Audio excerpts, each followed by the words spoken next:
So அப்படி அவருடைய வழக்கம் என்னன்னு கேட்டிங்கனாக்கா, முன்னெல்லாம் டேப் ரெக்கார்ட் பண்ணி நான் அவருக்கு அனுப்பிச்சு ஓகே பண்ணி அந்த பாட்டை எடுப்பேன்.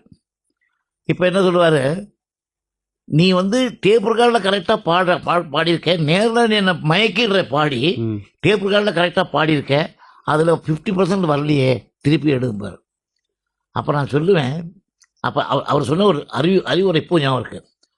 அதாவது உனக்கு வர்ற டச்சு அவங்களுக்கு வராதுனாக்கா அவங்களுக்கு வர்ற மாதிரி நீ மாற்றிக்கணும், உங்களை நீங்கள் மாற்றிக்கணுன்ட்டு.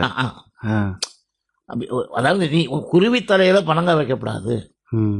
எனக்கு ஒரு அட்வைஸ் பண்ணார் ஒரு காலத்தில். அதனால் யார் நல்ல பிற்கா வருமோ அவங்களுக்கு பிற்கா கொடு, யார் வாய்ஸோட நெளிவு கொடுக்குமோ அதுக்கு நெளிவு கொடு. நீ வந்து நல்லா பாடிடுற, அது வரலைங்கிறப்ப என்னுடைய கம்ப்ளைண்ட் அதுதான். அப்போ இது யார் பாட போகிறா? ஏசுதாஸ்னா அவருக்கு எப்படி வருமோ அப்படி கொடு, பாலம் பண்ணிட்டு அவருக்கு கொடு, டிஎம்ஸ்னா அப்படி கொடு, சீர்காழினா சீர்காழி மாற்ற கொடு. வாய்ஸில் வச்சு நீ புத்திசாலி ஆகணும்னு நினைக்காத, அவங்களுக்கு என்ன வருமோ அதை கொடு. இப்போ என்ன எடுத்துக்கோ, நான் ஆக்ட் பண்ணும்போது சிவாஜியுடைய கேரக்டர் மாதிரி நான் எடுத்துக்க மாட்டேன், எனக்கு என்ன வருமோ அதான் நான் எடுத்துப்பேன்.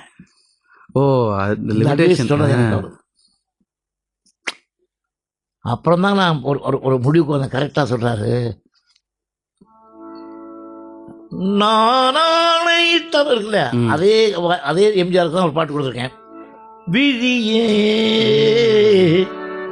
கதை எழுது. ஏன்னா இது வந்து அந்த ஏசுதாஸ் வாய்ஸ் வந்தால் தான் நல்லா இருக்கும்னு அதை மாற்றிக்கிட்டேன். எனக்கு இந்த வாய்ஸ் தான் வேணும்னு நினைக்கக்கூடாது, உன் பாட்டுக்கு எந்த வாய்ஸ் நல்லா இருக்குமோ அதை போட்டுக்கோ. இதே தான் சிவாஜி சொல்லுவார்.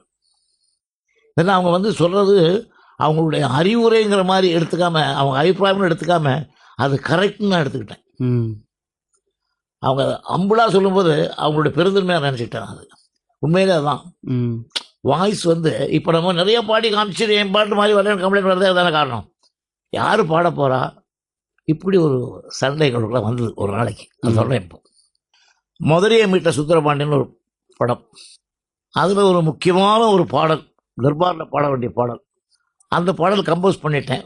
கொஞ்சம் எனக்கு பாடல் ஞாபகம் இல்லை, பட் அது வந்து அவர் போய் பாட்டெல்லாம் கேட்டு ஓகே பண்ணி இது வந்து ஏசுதாஸ் பாட வச்சா தான் நல்லா இருக்கும் அப்படின்னு சொல்லிட்டார். நான் சொன்னேன், தப்புங்க, ஏசுதாஸ் பாடினா நல்லா இருக்காது, அப்போ நான் டியூனை மாற்றிக்கிறேன். இல்லை, டியூன் நல்லா இருக்குது, ஏசுதாஸ் பாடவே நல்லா இருக்காது சார், மன்னிச்சுக்கிறேன். பெரிய சண்டை எங்களுக்குள்ள. அப்போ இந்த பாட்டே கேன்சல் பண்ணனாக்கா வேறு பாட்டு போட்டு தரேன், ஏசுதாஸ் பாடணும், அதுக்கு ஒத்துக்க மாட்டேன். நான் சரி அப்போ இஷ்டம் என்னமோ பண்ணிக்கணும்னு சொல்லிட்டு அங்கே தான் இதுக்கு தான் நான் அவருடைய வாகினி ரெக்கார்டிங் தேட்டர்லேருந்து தோட்டம், எம்ஜிஆர் தோட்டம் இருக்கு பாருங்கள், அங்கே போய் இதில் எங்களுக்குள்ள ஒரு 3 மணி நேரம் டிஸ்கஷன் ஆகி பெரிய சண்டே ஆகி போய் நான் எனக்கு என்னுடைய ஃபேக்டை சொல்லி அவருடைய ஃபேக்டை சொல்லி என்ன பண்ணியிருக்காரு. நான் அங்கேருந்து தியேட்டருக்கு வர்றேன் சார், ரெக்கார்டிங் சரி ஏசுதாஸ் தான் படம் வேறு வழி வர்றேன். நான் வந்து சேர்கிறதுக்கு அந்த டிராஃபிக்கில் எப்படி ஒரு 3/4 மணி நேரம் இல்லை, இந்த 3/4 மணி நேரத்துக்குள்ளே அங்கே இருக்கிற என்னுடைய நாராயண நாயகனுக்கு ஃபோன் பண்ணி விசு வரதுக்குள்ளே டிஎம்எஸ் அங்கே கூப்பிட்டு வச்சுருக்கேன்ட்டார். நான் போய் பார்க்குறேன், அங்கே டிஎம்எஸ் உட்காந்துருக்காரு. என்னென்ன இல்லை எம்ஜிஆர் ஃபோன் பண்ணார், நான் அவரோட சண்டை போடுறேன்னாக்கா அதில் அர்த்தம் இருக்குன்னு அவர் நினச்சிட்டார். அங்கே தான் அவனை பார்த்துக்கிறேன். நீங்கள் பிடிவாத குணங்கிறது அவர்கிட்ட இல்லை. நான் பேசி பார்த்தேன் சார், இது ஏசுதாஸ் படம் நல்லா இருக்கான்னு சொல்ல பார்ப்போம், உங்கள் இஷ்டம் என்னமோ பண்ணுங்கன்னு சொல்லணும்னு நான் வந்துட்டேன். நான் வந்து ஒரு டிஎம்எஸை பாடணும்னு நினச்சி வந்துட்டு இருக்கேன். அவர் நாட்டிலேயே வந்து உட்காந்துருக்காரு, ஒன்றுமே பேசலை. அந்த பாட்டை கேட்டு அது மைசூரில் ஷூட்டிங் நடந்தது. காலையில் 5 மணிக்கு ஃபோன் பண்ணார், விசு நீ சொன்னது கரெக்டு, இதை டிஎம்எஸ் பண்ணாதான் நல்லா இருக்கும். இப்படி சில நல்ல குணங்கள், அந்த ஒத்து போகிறது, அந்த பாட்டு தன்னை கேட்டு வாங்குகிற முறைகள், இதெல்லாம் எக்ஸ்ட்ரானரியாக இருந்திருக்கு. எங்கிட்ட மட்டும் இல்லை, எல்லா மியூசிக்கிட்டையும் அவர் அதை தலையிடுவார். ஓரளவுக்கு யார்கிட்ட எப்படி கேட்கணுமோ கேட்பார், என்ன ரொம்ப வருத்தி கேட்பார். ஏன்னா என் சின்ன பிள்ளைதான் தெரியும் அவருக்கு, நான் அவருக்கு ரொம்ப குடும்ப நண்பர் வேறு. அவர் என்ன வேணால் என்ன மாதிரி எவ்வளோ அதிகாரத்துலையும் கேட்பார், மிரட்டியும் கேட்பார், கெஞ்சியும் கேட்பார், தமிழாவும் கேட்பார். அப்படி ஒரு உரிமை எடுத்துக்குவார் என்கிட்ட.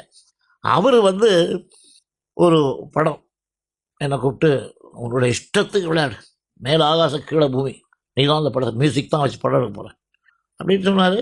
சரின்னு நான் அதுக்கப்புறம் என்னாச்சு, நியூஸ் பார்த்தேன், அது வேறு யாரோ மியூசிக் பேர் போட்டு 2 பாட்டு எடுத்தாச்சுன்னு படித்தேன். அந்த பாட்டு ரெக்கார்ட் பண்ணிட்டாங்க. படித்து வட்டமேஜ மகாரம் நடந்துகிட்ருக்கு. எல்லோரும் பாட்டு நல்லா இருக்கிறாங்க, பேசிட்டே வர்றாங்க. அதில் ஒரே ஒருத்தர் இருக்கார், எம்ஜிஆர் ரொம்ப உண்மையாக பேசக்கூடியவர், பத்மநாபன். அவர் மட்டும் என்ன கேட்டார், நீங்கள் வந்து அண்ணே நீங்கள் உலக சுட்டு வாலிபருக்கு பாட்டு எடுக்கல, நீங்கள் வந்து கிராம சுட்டு வாலிபருக்கு தானே பாட்டு எடுக்கிறீங்கன்றார் அவர். அவர் என்ன இப்படி சொல்கிறேன், இல்லைண்ணா இது விசுவனா பண்ணால் தான் நல்லாயிருக்கும் அப்படி ஏதோ சொல்லிவிட்டு வந்தாள். அடுத்த நாள் எனக்கு ஃபோன், என்னது நான் சொன்னேன் இப்படி ஒரு படம் பண்ண போகிறேன், வரவே மாட்டேங்குது அந்த பக்கம் ஆடை இல்லை. இல்லைண்ணே ஃபோட்டோ எடுத்து இங்கே 2 பாட்டு காட்டுங்க, அவரை வச்சே ப்ரொசீட் பண்ணுங்க, அதான் போகிறேன். கடைசியில் உன்னை நான் எப்படி வர வைக்கணும்னு சொல்லி என்னோட சண்டை போட்டு அவரை விட்டு எனக்கு ஃபோன் பண்ணி இது நீங்கள் பண்ணுங்க எனக்கு அடுத்த படம் அவர் கொடுக்க கேட்டாருன்னு அந்த டைரக்டர், அந்த மியூசிக் டைரக்டர் ஃபோன் பண்ணி அது பெருந்தன்மைக்குரிய குன்னக்குடி வைத்தியநாதன் அவர்கள் அவர் சொல்லி தான் நான் மறுபடியும் அந்த படத்தை ஒத்துக்கிட்டேன். எப்படி வர விஷயம் பார்த்தியா. அப்புறம் அவருக்கு வேறு படம் கொடுத்தார், அடுத்த படம். அந்த உலக சுட்டு வாலிபனுக்கு வரைக்கும் அதில் வந்து 15 நாளுக்குள்ள 10 பாட்டு தயார் இருக்குது. காலையில் போய் போகிறோம், சிச்சுவேஷன்லாம் சொல்லுவார், சொன்ன உடனே மத்தியானம் ரெக்கார்டிங் வந்துடுவார், பாட்டு எடுக்கும்போது வருவார். ரொம்ப பெரிய ஃபாரின்லாம் போய் எடுக்க போகிறாங்க, ஒரு 80 பேர் ஆர்கெஸ்ட்ரா. அப்போ நான் தனித்தனியாக எடுக்கிறதில்ல, எல்லாம் லைவாக தான், ரெக்கார்டிங் ஒன்றா, வாய்ஸு எல்லாம் மிக்சிங்லாம் எல்லாம் ஒன்றே தான், ட்ராக் கூட கிடையாது அந்த அந்த பீரியட். அந்த பாட்டுக்கு ரெக்கார்ட் பண்ணுற சேர்த்து வருவார், சரியாக இல்லை, நான் நினச்ச மாதிரி வரல, சரி என்ன பண்ணுறது எடு அப்படின்னு போயிடுவார். நானாக அப்செட் ஆகி எனக்கு ராத்திரி முழுக்க தூங்க மாட்டேன், எடுத்துருவேன். அடுத்த நாள் இந்த மாதிரி ஓகே பண்ணி போனோம், நேற்று பாட்டே பெட்டர் போட்டிருக்கு, இது சரியாகவே இல்லை, இப்படின்னா என்ன பண்ண, நான் செத்து சுண்ணாம்பாயிட்டேன். ஆனால் எடுக்கிறார், எனக்கு வேணும் பாட்டு, வேறு வழி இல்லை, வேறு வழி இல்லை, என்ன பண்ண தெரியாதரமாக மாட்டி நான் உங்கள்கிட்டங்கிற மாதிரி சொல்லியே 10 பாட்டு ரெக்கார்ட் பண்ணிட்டார். 10 பாட்டு ரெக்கார்ட் ஆச்சு. நான் ஒரு கம்பெனியில் இருக்கேன், பாலாஜி கம்பெனியில்.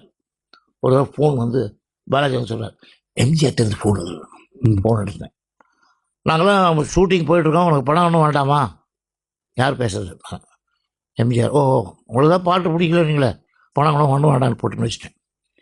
திருப்பி ஒரு 10 நிமிஷம் மறுபடியும் போனேன். விசுவை பேச சொல்லுங்க, இப்போ பணம் வந்து வாங்கிட்டு போறியா நாங்கள் எடுத்துகிட்டு வரட்டுமா அப்படின்னாரு. என்னென்ன எனக்கு வேண்டாண்ணே பணம், நீங்கள் பாட்டோட நல்லா சரி வா அப்படின்னா போன வச்சுட்டேன். நீ வரலன்னா நாங்கள் வந்துடுவேன். நேராக ஒரு ஆஃபீஸ் போனேன், ஒரு ஆள் உயரம் கழுத்து நிறைய ஒரு மாலை, டிஸ்ட்ரிபியூட்டர்லாம் உட்காந்துருக்காங்க. இவங்கெல்லாம் கேட்குறாங்க, உனக்கு அடுத்த படத்துக்கு ஸ்டாக் இருக்கான்னு கேட்குறாங்க, எல்லாம் இதே கொட்டிட்டியான்னு கேட்குறாங்க. அப்படின்னா என்ன அர்த்தம், பாட்டு ரொம்ப நல்லா இருக்குங்கிறாங்க. அப்படின்னா நீங்கள் ஒன்றும் சொல்லலையா பாட்டை பற்றி, அவங்க தான் நல்லா இருக்குங்கிறாங்களா, உங்களுக்கு ஒன்றும் பிடிக்கலையா? இல்லை, இந்த பாட்டை நல்லா இருக்குன்னு சொன்னால் தான் அடுத்த பாட்டை நீ கவனம் செலுத்துவேன், இதுக்காக இப்படி சொன்னேன், சாரி நான் மன்னிக்கணும். என்னை பொறுத்த வரைக்கும் அப்படி இல்லை, இந்த பாட்டு நல்லா இருந்ததுன்னா நாளைக்கு எடுக்கிற பாட்டு இதோட நல்லா இருந்திருக்கும், உங்களுக்கு ஒரு ஊக்கமாக இருக்கும். எனக்கு பணம் முக்கியம் இல்லைண்ணே, எனக்கு என்னை என்கரேஜ் பண்ணல, நீங்கள் ரொம்ப டிஸ்அப்பாயின்ட் பண்ணிட்டீங்க, பணம் வேணாங்க, நீ வாங்கிட்டு போய் அவங்க அம்மாவோட பேச மாட்டார் கொடுத்தார். எண்ணி பார்த்தேன், நான் அவ்வளோ சம்பளம் வரைக்கும் வாங்கினதே இல்லை அந்த படத்தில், மேக்ஸிமம் எந்த படத்துக்கும். அப்படியெல்லாம் ஒரு பெருந்தன்மையான ஒரு, அவருக்கு தான் மனிதர்னு சொல்லலாம். அறிஞனாயிரு கலைஞனாயிரு 1000 கோடி திருப்பாண்டது அதெல்லாம். ஆனால் வேலை வாங்கணும், வேலை நல்லா இருக்கணும், எல்லாரும் நல்லா இருக்கணும், ப்ராஜெக்ட் நல்லா வரணும், படம் நல்லா வரணும், அவரும் அப்படி தான் பண்ணிக்குவார். இந்த இதை விட ஒரு முக்கியமான விசேஷம், ப்ரொடியூசர்கள்லாம் எனக்கு அந்த காலத்தில் வாசித்தது ஒரு டிஆர்எஸ் ஜூப்டர் சோமசுந்தரம் என்னுடைய பாஸ். அவர் வாசன் சார்கிட்ட ஒரு சந்தர்ப்பம், எஸ்எஸ் வாசன் அவர்கள் ரொம்ப நல்லாயிருக்கும் அவருடைய பிஹேவியர்லாம். அவர் நான் போனேன், உன்னை எங்கேயோ பார்த்த மாதிரி இருக்குன்னாரு. நான் சின்ன வயசில் கம்பெனியில் கோரஸ் எல்லாம் பாடியிருக்கேன், அந்த நாளில் ஒரு பழைய படங்கள்லாம் பாடியிருக்கேன், ஹரிச்சந்திராலாம் பாடியிருக்கேன். ஓ அதில் போய் நான் சரி சரி என்ன பண்ணுறது, என் தலையை எடுத்து நீங்கள் 2 பேரும் தான் பண்ணணும் அந்த படத்துக்கு, எடுத்த உடனே என்ன எப்படி சொல்கிறீங்க என்ன, இல்லை நீங்கள் பண்ணுங்கள் மியூசிக் எல்லாம் நீங்கள் தான் பண்ணுங்கிறாங்க, வேறு என்ன பண்ணுறது அப்படிங்கிற பண்ணுங்கள். நான் ஏங்க எப்படி சொல்கிறீங்க, இல்லை நாங்கள் லேஸில் உங்களை வேலை செய்ய விட மாட்டோம், ரொம்ப டிஸ்டர்ப் பண்ணுவோம், அது நல்லா இல்லையமோ அது நல்லா இல்லையமோ, இந்த சோதனைக்கெல்லாம் நீங்கள் உள்ளாவீங்களா, இதுக்கெல்லாம் நீங்கள் கட்டுப்படுவீங்களா? இல்லைங்க நீங்கள் அப்படி சொல்லாதீங்க, திருப்தியாகிற அளவுக்கு ஒர்க் பண்ணுவோம், அதில் ஒன்றும் ரொம்ப கஷ்டப்படுத்துவேனே, இதுக்கெல்லாம் தயாரா, இதெல்லாம் யோசனை பண்ணி வாங்க எல்லாரும். எங்கள் 2 பேருக்கு பயமாக போச்சு.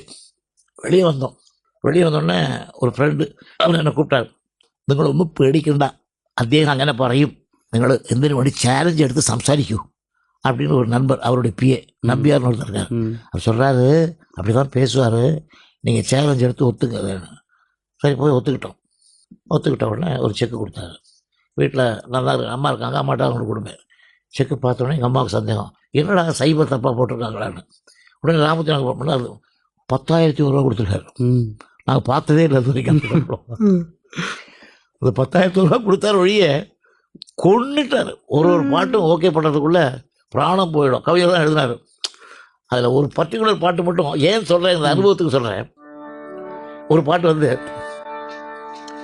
நான் கலைஞனல்ல உன்னை சிலை வடிக்க, நான் கவிஞனல்ல உன்னை கவி பாட, நான் ரசிகனல்ல, இப்படி இப்படி ஒரு ஒரு வார்த்தைகள் இந்த மாதிரி மட்டும் போட்டு திருப்பி பாடுங்க ஒரு 300 தடவை பாடியிருப்பேன். நான் கலைஞனல்ல உன்னை செய்த வடி. ஆஹா, பிரமாதம், அற்புதம், அருமையான வெட்டு, அருமையான வார்த்தை எல்லாம் சொல்லிட்டு ஒரு 10 மணிலேருந்து 2 மணி வரைக்கும் பாடிட்டே இருக்கேன். நல்லா இருக்கும். ஆனால் இது என்னுடைய ஹீரோவுக்கு சூட் ஆகாது விட்டார். இதுக்கு இவ்வளோ தூரம் பாடணுமா?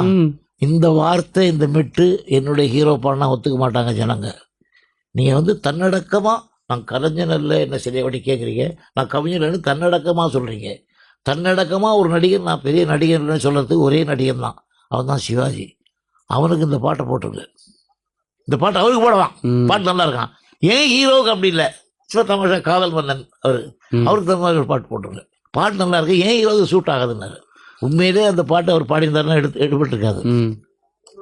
நேற்று வரை நீ யாரோ நான் யாரோடு போட்டோம். அப்புறம் அந்த பாட்டு பாப்புலர் ஆச்சு. அது மாதிரி அந்த அனுபவங்கள் இந்த ப்ரொடியூசர்களுக்கும் இருந்திருக்கு டேஸ்ட்டு அந்த காலங்களில். புரியலையா உங்களுக்கு? இது மாதிரி எத்தனையோ ஊமை சொல்லலாம். டிஆர் சுந்தரமும் அப்படி தான், அவருக்கும் அப்படி தான். ஒரு நல்ல பாட்டு போட்டு கொடுத்தேன், வேணான்ட்டார். உன் பாட்டால் அந்த பொம்பளைக்கு பேர் வரணும், அது பொண்ணை புதுசாக போட்டிருக்கேன் நான் அப்படின்னா, பல்லவியே கொஞ்சம் கேட்சியாக இருக்கணும் அப்படின்னா, உடனே என்ன பண்ணேன், லொல் மச்சான் ஒன்றை பார்த்துன்னு போட்டேன். இது ஹிட்டுன்னாரு. லொல் ராஜா அப்படின்னு பேர் வந்துச்சு. அதுக்கு ஆக்ட் பண்ணுறவங்க யார், அவங்கள முதல் பாட்டு என்ன. இதே மாதிரி பல பாடங்கள் நீங்கள் எடுத்துட்டிங்கன்னா, ஹீரோவோட இன்ட்ரடக்ஷன், ஹீரோ ஒரு பாட்டில் வர்றாங்கனாக்கா புது ஆட்கள் நிறையா பாட்டு கொடுத்துருக்கேன். இது பாருங்க, தெய்வம் தந்த வீடு வீதி இருக்கு. இது வந்து அந்த ஜெயகணேஷோட இன்ட்ரடக்ஷன் தான் ஃபஸ்ட்டு ஹீரோவில். இது சத்தியம் அசோகன் பாட்டு. ஒவ்வொரு பாட்டுகளில் ஒரு ஹீரோ இன்ட்ரடியூஸ் ஆகிறது, அது மறக்க முடியாத விஷயம். இதுக்கெல்லாம் அந்த ப்ரொடியூசர் தான் அதுக்கு காரணம் எடுத்து கொடுக்குறாங்க. இது இப்படி பண்ண நல்லா இருக்கும். அந்த அபிப்பிராயங்கள்லாம் அப்போ கேட்டோம். அவங்களும் அதில் வந்து இன்வால்வ் ஆகி, ஆமாம், இந்த மாதிரியான ஒரு அவுட்புட் வரணும் அப்படின்னு எதிர்பார்த்தாங்க. அதே மாதிரி தான் ஏவிஎம் செட்டியார் அவர்கள் இன்னும் அது அன்பே வாழ்ந்த ஒரு படம். அந்த படத்துக்கு கம்ப்ளீட் யூனிட் அங்கே போயாச்சு. அதுக்கு முன்னால் தான் எம்ஜிஆருடைய ட்ரிபிள்ஸ்லாம் ஜாஸ்தி இருக்கும். இதில் வேறு வழியில் ஊட்டிக்கு போய் இங்கேருந்து சாங் நாங்கள் எடுத்து கொடுத்து வச்சுருக்கோம். அவருடைய சன் ஒருத்தர் குமரன் சார் இருக்கார், அவர் தான் எங்களோட இருப்பார் கம்போஸ் பண்ணும்போது. ஸோ இங்கேருந்து அன்பே வார அவ்வளோ பாட்டு ஹிட்டுனாக்கா அவர் ஜாஸ்தி தலையிடாதனால அல்லன்னு நான் சொல்ல மாட்டேன். பட் அது என்ன வேணும், அவருக்கு என்ன பிடிக்குங்கிறது முதல்ல எனக்கு தெரியல. நீங்கள் உள் வாங்கிட்டீங்க. வாங்கி இவரையும் காம்ப்ரமைஸ் பண்ணி ஜனங்களுக்கு பிடிக்கிற மாதிரி. அப்போ வந்து ஏவிஎம் செட்டியார் வருவாங்க, ஒவ்வொரு பாட்டுக்கு வந்து கேட்பாங்க. அவர்கிட்ட இன்னும் விசேஷம் கேட்டிங்கன்னா, அவர் தமாஷோட சொல்கிறேன், நான் பார்த்த உண்மை. பாட்டு கேட்க வந்த உடனே அந்த பாட்டு காப்பியை கொண்டு போய் அசிஸ்டன்ட் டைரக்டர் அவர்கிட்ட நீட்டுவார். அவர் கோவம் வரும், அது அப்படியே இப்படி எரிவார். யோ, சினிமாவில் படம் பார்த்துட்டு பாட்டு கொண்டு கொடுப்பியா? வரிகள் கேட்ட உடனே புரியணும் ஐயா, பாட்டு படித்து பார்த்து புரியக்கூடாது போயா. அவ்வளோ கரெக்டாக அவருக்கு அந்த வார்த்தைகள் புரியணும், அந்த வார்த்தைகள் என்ன பாடுறாங்கன்னு தெரியணும். இப்பெல்லாம் இல்லை, இருந்தால் என்ன அப்படி அவ்வளோ கேர் எடுத்துப்பாங்க ப்ரொடியூசர்ஸ். படம் ரிலீஸ் ஆகிற வரைக்கும் நைட்டு 2 மணி 1 மணிக்கெலாம் வந்து வேலை செய்வார். நான் பார்த்துருக்கேன். தீர்காடி முடிஞ்சு போவேன், அப்போ தான் நடந்து வருவார் பேக் டைட் அடிச்சுட்டு. என்னங்க நேரத்தில் எல்லோரும் வேலை செய்கிறாங்க, நான் போய் உட்கார்ந்தா கொஞ்சம் உற்சாகமாக என்னை பார்த்து வேலை செய்வாங்க. ஆனால் அவர் என்ன பண்ணுவார், திருடங்கையில் சாவி எப்படி என்ன என்ன என்னோட அபிப்பிராயம் தான் இது, நீங்கள் பார்த்துங்க, எனக்கு இன்னும் கொஞ்சம் பெட்டராக வரலான்னு தோணுது, நீங்கள் பார்த்துக்கணும் கொடுத்துருவார். அப்புறம் நம்ம என்ன பண்ணுவோம், இன்னும் அவர் சந்தோஷப்படுற அளவுக்கு போடணுமேன்ற நமக்கு ஒரு உறுத்து வந்துடும். ஏன்னா அவர் வந்து அவர் வந்து படங்கள் அவர் எடுத்து எல்லா படங்களும் வெற்றி அடைய காரணம் அவருடைய ஒரு 75% அவருடைய திறமை இருக்குது, அவருடைய டேஸ்ட் இருக்குது. அவரும் அப்படி தான். அந்த காலத்தில் தான் நான் வேலை செய்யும்போது சம்பளத்தை பெருசாக நினைக்க மாட்டாங்க, அதான் பெரிய ப்ரொடியூசர். இன்னும் பந்துலு மாமான் ஒருத்தர் கிரேட் மேன், இந்த கர்ணன் இந்த படங்கள்லாம் போட்டார். அவரெல்லாம் என்ன பண்ணுவார்னாக்கா, சிச்சுவேஷனை சொல்லிவிட்டு பாட்டை போட சொல்லிவிட்டு சம்பளம் கொடுப்பாங்க. படம் நல்லா ஓடிட்டுருக்கோம், திடீர்னு கூப்பிடுவாங்க, விசு ரொம்ப நல்லா இருக்கு மியூசிக், இந்தா மேற்கொண்டு படம் வச்சுக்கோ மனசு, இப்படி கொடுப்பாங்க. பணம் இவ்வளோ வேணும், இவ்வளோ கொடுத்தா தான் வேலை செய்யணும் சொன்னதே இல்லை. கவிஞரும் கேட்டதில்லை, கொடுத்ததை வாங்கிப்போம், படம் நல்லா உணர்ந்தவரை அவங்க கூப்பிட்டு கொடுப்பாங்க. இப்படிலாம் மனப்பான்மைகள் இருக்குது. அந்த மனப்பான்மைகள் ஒரு பிசினஸ் மாதிரி. படம் வந்து நமக்கு தேவை. அதாவது இல்லை என்ற நாளில்லை, இன்னும் இன்னும் ஆசை இல்லை. என்னை பொறுத்த வரைக்கும் இல்லை என்ற நாளில்லை. ஏன் சொன்னேன்னாக்கா, நாளைக்கு தான் எனக்கு தேவைன்னா யாரோ உங்களை மாதிரி புண்ணியவங்க கை கொடுக்க வச்சுங்க ஸோ அப்படின்னா, இல்லை என்ற நாளில் எனக்கு மட்டும் இல்லை, என் கூட இருக்கிறவங்களுக்கெல்லாம், என் கூட எவ்வளவோ பேர் பிழைக்கிறாங்க, அவங்களுக்கெல்லாம் அந்த இல்லை என்ற நாளில் இருக்கக்கூடாது. நாளைக்கு தீபாவளியா பணம் கையில் யாராவது கொடுப்பாங்களா, அதெல்லாம் கொண்டு கொடுப்போம். இன்னும் 10 ஆசை. அது மாதிரி தான் தொழிலையும். தொழிலை பொறுத்த வரைக்கும் அது வேணும் இது வேணும் அப்படி இப்படி நினைப்போம். பட் அதுக்கு ஒரு முடிவு காணணும் இல்லையா, இல்லைன்னா கன்ஃபியூஸ் ஆகி பைத்தியம் முடிச்சிடுவோம். அதுக்கு மட்டும் ஒரு டிசிஷன் வந்து ஆகணும். அந்த டிசிஷன் எடுக்கிறது எப்படி எடுக்கணுங்கிறது தான் என்னுடைய உழைப்பு. அதுதான். அது மாத்திரம் இல்லை, போட்டிகள் இருக்கும், பொறாமை இருக்காது. அதுக்கு ஒரு சின்ன உதாரணம் சொல்கிறேன். ஒரு அன்யூஷுவலான ஒரு பாட்டு ஒன்று போட்டோம், ஒரு டிஃப்ரெண்டாக இருக்கட்டும், ஒரு நல்ல சீக்வன்ஸ். யார் அந்த நிலவு, இதை டோன் இப்படி தான் பாடணும்.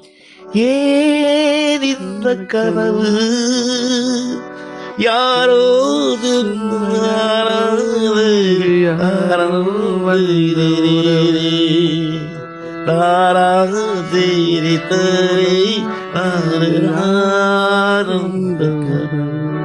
இது வந்து டியூனுக்கு எழுதுனதா, இந்த வார்த்தைக்கு டியூன் பண்ணதா சொல்லுங்க பார்க்கலாம். டியூனுக்கு கரெக்ட். டியூன் வேணும்னு சொல்லி போட்டேன். கவிஞர் எழுதும்போது ரொம்ப கஷ்டப்பட்டாங்க. என்னடா இவ்வளோ பெரிய கஷ்டமான டியூன் நான் என்னடா பண்ணுவேன். கவிஞரை இப்படி ஆரம்பிங்களேன், ஒரு டூப் வார்த்தை. நான் யார் அந்த நிலவு அப்படின்னா இதாண்டா பண்ணிக்கிட்டார். சொல்லிட்டு சந்தங்கள் இருக்கிறார் இல்லையா, தானன தானே தன்னன தானன தானே, இதுக்கு வார்த்தை கொடுத்தார். தானா தாரி தருநே தானே தானே, இதுக்கு கொடுத்தார். தானன தானன தானே தானா தரி ஹோ தருத்தானே ஹோ ஹோ அப்படின்ன. டேய், இந்த ஹோக்கு வார்த்தை இல்லடா, அந்த ஹோயை வச்சுக்கோ. இப்படி பாட்டு போட்டு ரெக்கார்ட் பண்ணிட்டோம். பாட்டு கேட்டால் அற்புதமாக இருந்திருக்கு, எல்லாரும் ரொம்ப திருப்தி. இதை வந்து ஷூட்டிங்க்கு ஒரு நாள் முன்னால் சிவாஜி ஆகட்டும் எம்ஜிஆர் ஆகட்டும் அந்த பாட்டை கேட்பாங்க. சிவாஜிட்ட அந்த பாட்டு போயிருக்கு. பாட்டை கேட்டார். திடீர்னு ஒரு ஷூட்டிங் நாளைக்கு 7 o'clock 6:30 மணிக்கு வர வேண்டியவர் 6 ஆச்சு 7 ஆச்சு 8 ஆச்சு 9 வரல. அவர் ஃபோன் பண்ணார், இன்னைக்கு ஷூட்டிங் வேணாம், எனக்கு மூட் நல்லா இல்லை, கேன்சல். அடுத்த நாளும் வருவார் நினச்சாங்க, கேன்சல். ப்ரொடக்ஷன் மேனேஜர் போயிருக்கான், என் மூடு சரியில்லைப்பா, போப்பா, பாட்டு போட்டு இப்படி வேற வாங்கினாரு சொல்லிவிட்டார். அடுத்த நாள் 3ஆம் நாள் பீம்சிங்கே போயிருக்கார். என்ன சொல்கிறீங்க, எல்லாம் உங்களுக்கு இளைஞல், என்கிட்ட சொல்லுங்கள் ஃப்ராங்கா. இல்லை பீம், விஸ்வநாதன் அருமையாக டியூன் போட்டிருக்கான், கவிஞர் அப்படி அற்புதமாக எழுதியிருக்கார், அதை விட இந்த டிஎம்எஸ் அற்புதமாக பாடிடுறான், இவங்க 3 பேரையும் நான் எப்படி பீட் பண்ணுறது, இதை போட்டு மண்டையை போட்டு உடைச்சிட்ருக்கேன். எப்படி இருக்கு, எப்படி இருக்காருங்க. 2-3 ஆரோக்கியமான போட்டி, பொறாமை இல்லை. இதை நான் என்ன பண்ணுவேன், எப்படி ஆக்ட் பண்ணுவேன், நான் யோசனை பண்ணிட்டு இருக்கேன். இப்போ எனக்கு ஒரு ஐடியா வந்துச்சு, நாளைக்கு போட்டுக்கோ. வந்தார், ஒரு ஸ்டைலாக ஒரு சிகரெட் ஒன்று வயலில் வச்சார். அந்த பாட்டாக கேட்கும்போது எங்கே நீங்கள் கிளாப் பண்ணுவீங்களா?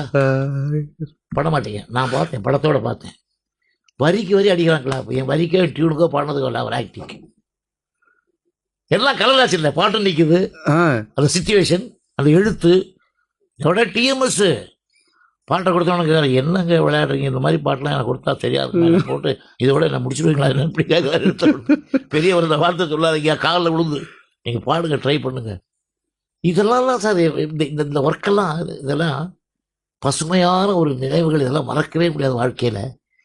இதெல்லாம் எனக்கு சொல்லி கொடுத்தது அவங்க முன்னோடிகள். எனக்கு அந்த எப்படி பிஹேவ் பண்ணணும், எப்படி போடணும், என்ன பாட்டு, வரலாறு காணாத ஒரு. ஆமாம். இப்போ சிவாஜி சார் கூட உங்களுக்கு வேற சுவையான அனுபவங்கள் வேறு ஏதாவது ஏற்பட்டிருக்காங்க? சிவாஜி சாருடைய தம்பி ஒருத்தர் தான், சண்முகண்ணன். அவர் தான் அந்த சிவாஜி படம் எடுக்கிறதுக்கெல்லாம் ஆளினால் அவர் தான். சிவாஜி இப்படி முன்னால் உட்காந்துருக்காருனாக்கா அவர் பின்னால் தான் வருவார், அவர் முன்னால் கூட வரமாட்டார். அருமையான தம்பி, நான் இங்கே மெட்டு வாசிட்டு இருப்பேன், இவர் எது நல்லா இருக்காரோ அங்கே பார்ப்பேன், அது வேணான்ட்டு வர்றாரு அங்கேருந்து. சிவாஜியோட அவருடைய தம்பிக்கு நல்ல டேஸ்ட்டு.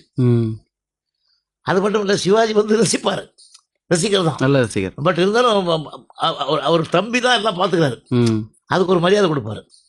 அதோட சிலது வந்து இந்த புதிய பறவை, இந்த ஞான ஒளி, இந்த அந்த நாள் ஞாபகம் பாட்டெலாம் கம்போஸ் பண்ணுவேன், இதுக்கெல்லாம் வந்து அவர் ரெக்கார்டிங்கே வந்திருக்காரு.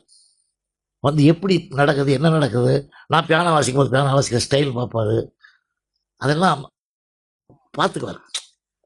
எப்படி பியானோ வாசிக்கலாம், எப்படி பண்ணுறான், வாத்தியங்கள் எப்படி, சாக்ஸோஃபோன் எப்படி வாசிக்கலாம், இதெல்லாம் கவனிப்பார் சார். அவர் பாட்டு எடுக்கும்போது வருவார், ரெக்கார்டிங் வருவார், இப்படி பல விஷயங்கள் அவர் வந்து அவங்களுக்கெல்லாம் ஒவ்வொரு நாளைக்கு ஒவ்வொரு இம்ப்ரூவ்மெண்ட் பண்ணிகிட்டே போகணுங்கிற ஒரு தொழில் மேலோட ஒரு அக்கறை. இல்லை, இதுவே கூட இப்போ நீங்கள் பியானோ வாசிக்கிறதோ இல்லை சாக்ஸிஃபோன் வேறு ஒருத்தர் வாசிக்கிறதோ, இதுவே வேற ஒரு சுச்சுவேஷன் வந்ததுன்னா இது இந்த நிஜமான இதை வந்து அவர் அங்கே பயன்படுத்த கூட ஒரு அதுக்கு ஒரு இன்புட்டாக கூட எடுத்துப்பாரு. அதுதான் அதுக்காக தான் நீங்கள் தில்லான மோகனம் படம் பார்த்துருப்பீங்க, அந்த நாதஸ்வரம் வாசிக்கும் போது கழுத்தில் இருக்கிற நரம்பெல்லாம் துடிக்கும் பாருங்க, அது என்ன ஆக்டிங், என்ன பொறுத்த பாருங்க. வாசிக்கிறது இவர் இல்லை, ஆமாம், ஆனால் இவர் தான் வாசிக்கிறார். அதான் அப்படி சார். ஒரு டிஸ்ட்ரிபியூட்டரே கேட்டால் சார், பாகப்பிரிவினை படத்துக்கு நாங்கள் போயிருக்கோம், 100 டேஸ்க்கு போயிருக்கோம், ஒரு ஊரில், தூத்துக்குடி ஏதோ ஒரு ஊரில், நீங்கள் நம்ப விட நம்ப மாட்டீங்க, எல்லாம் உட்காந்துருக்கோம், நானும் ராமத்தியெல்லாம் இருக்கோம், சிவாஜி, பீம்சிங் எல்லாம் இருக்கோம், 100 டேஸ்க்கு கொண்டாடும். அந்த டிஸ்ட்ரிபியூட்டர் மைக்கை எடுத்துட்டு, பெரியவர் சிவாஜி அவர்களை ஏன் பிறந்தாய் மகனை பாட்டு பாடும்படி கேட்டுக்கொள்கிறேன் அப்படின்னாரு. திடீர்னு என்ன பார்க்குறாரு, என்னையா அது எப்படி பாடுங்கிற, நான் எப்படி பாடுறது, அதாவது சிவாஜிக்கு டிஎம்எஸ் தான் பாடுறாங்கிறது கூட அவருக்கு தெரியல. அந்த டிஸ்ட்ரிபியூட் சினிமாவில் இருக்கார் அவர், லைஃப்ல தெரியல. அவ்வளோ பேட்ச்சு. அப்புறம் டிஎம்எஸ் பாடினா அந்த டிஎம்எஸ் பாடுறது நடிகர்களுக்கு மாதிரி ஆக்ட் பண்ணுவார். ஏசுதாசையும் பாட வச்சுருக்கேன், அதுக்கு தகுந்த மாதிரி ஆக்ட் பண்ணுவார். பாலுவையும் பாட வச்சுருக்கேன், பொட்டு வைத்த முகமும்.